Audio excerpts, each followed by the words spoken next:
Hai, patah hati. Menurut Kamus Besar Bahasa Indonesia, patah hati adalah kecewa karena putus percintaan atau kecewa karena harapannya gagal. Kita pasti pernah merasakan patah hati, entah itu dengan pasangan, sahabat, teman, ataupun keluarga. Dengan intensitas patah hati yang ringan, sedang, bahkan sampai sangat berat, hingga mengganggu kehidupan kita. Tapi, seberapa jauh sebenarnya patah hati bisa mengusik kita? Apa hal yang paling buruk yang bisa terjadi kalau kita patah hati? Apakah kita bisa mati karena patah hati?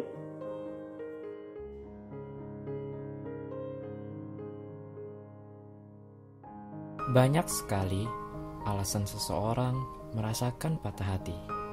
Seperti dengan pasangan, saat kita merasa, aku gak bisa hidup tanpa kamu.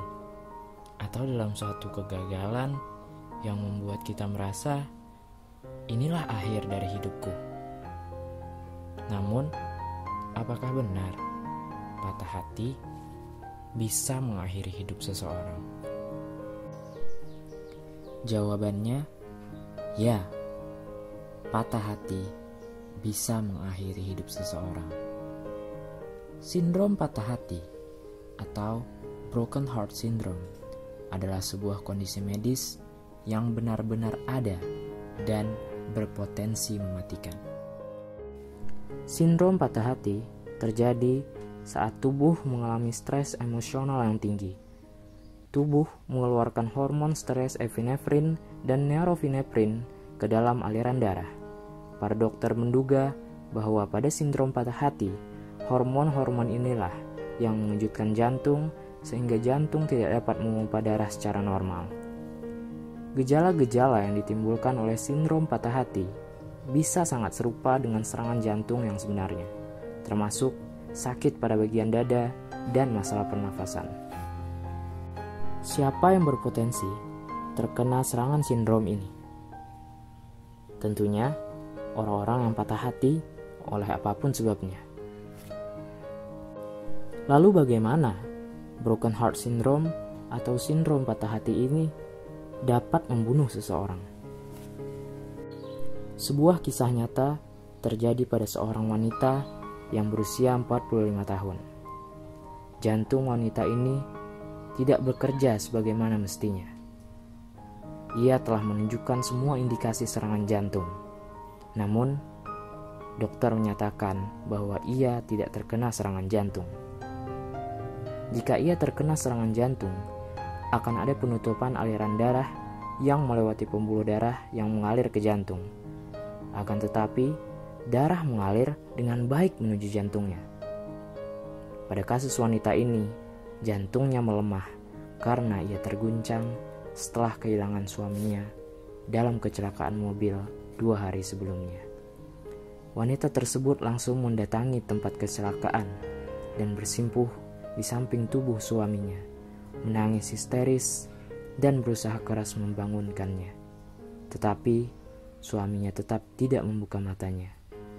2 hari setelahnya, wanita tersebut datang ke rumah sakit dan mengeluhkan rasa sakit di bagian dadanya dan kesulitan bernafas.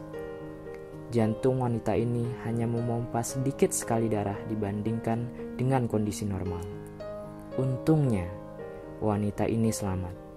Seiring dengan menurunnya kadar hormon stres dan jantung yang dapat kembali memompa darah dalam jumlah yang hampir normal.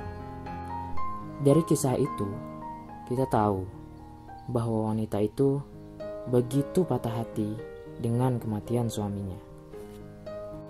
Walaupun sindrom patah hati begitu dikenal karena hubungannya dengan duka yang begitu intens, namun sindrom ini juga dapat dipicu oleh kejadian yang menimbulkan stres dan berhubungan dengan reaksi emosional yang kuat, berupa kecemasan, ketakutan, atau bahkan kejutan mendadak.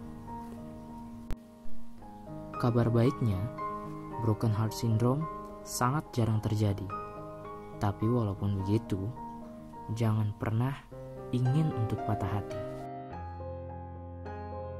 Kalau kamu sekarang sedang merasakan patah hati, entah itu karena sebuah kegagalan atau ditinggal orang tersayang, sedih itu wajar, tapi bersedihlah secukupnya.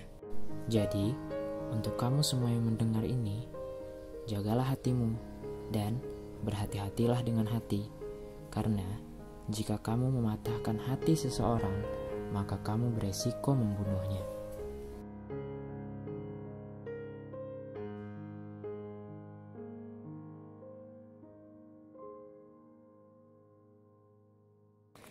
Jangan lupa like untuk menyukai video ini, komen untuk meninggalkan pesan dan kesan, dan subscribe untuk terus melihat Pelangi Hitam Putih.